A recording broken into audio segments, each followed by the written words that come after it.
It happened at an annual conference of our United Methodist Church. Whereas 2/3 of the world's people, the children of God, are hungry, and 40% of these are starving to death. The causes of this widespread suffering are complex, requiring systematic study before responsible actions are taken to combat them. Our necessary efforts to provide emergency food aid are only temporary steps, which must be followed by more comprehensive long-term action involving research, development, education, and training of leaders in our country and in countries around the world. We are called to act as responsible stewards of the life-sustaining resources of the world.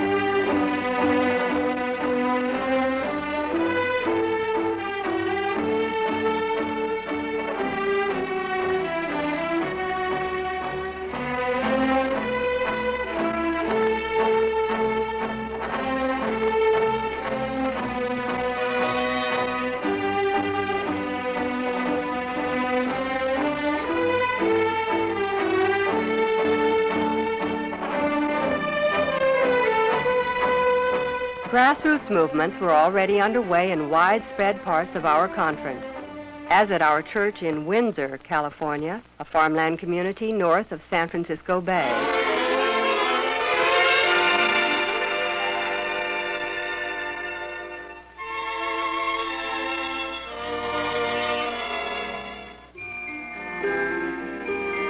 On a hillside farm in Windsor, a little girl named Brenda Bowman was given a brand new pet, a week-old kid, and she called it Root Beer.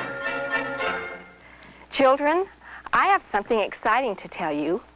I've been asked by our church to go to a meeting on world hunger. Do any of you know what it's like to be hungry?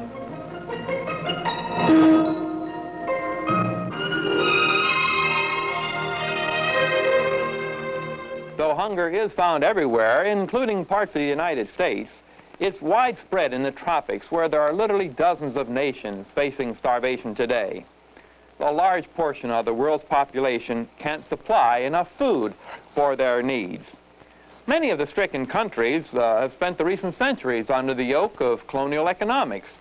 As a result, even today, much of their farming is following the pattern they've known these last centuries.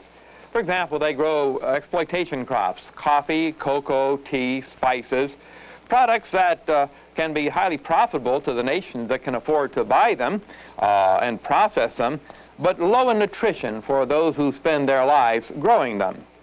Even our agricultural research has been aimed at developing the profits of agribusiness with almost no research for farming in the tropics where the majority of the problem lies. And so these, together with distorted priority aims of developing countries where they spend funds for arms instead of the tools of research and development in agriculture, are a few of the reasons for hunger. Now then, what can we do about them? Well, through our churches, we can give money. We can give food. The seeds have become crops, and the animals have become herds. But the first step is for each one of you in this class to try to understand these problems. Think what you can do to help.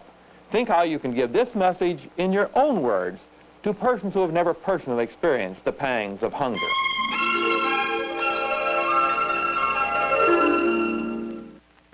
You know, there are boys and girls in other countries who are starving. They're really hungry all of the time, and we don't know what it's like to be that hungry.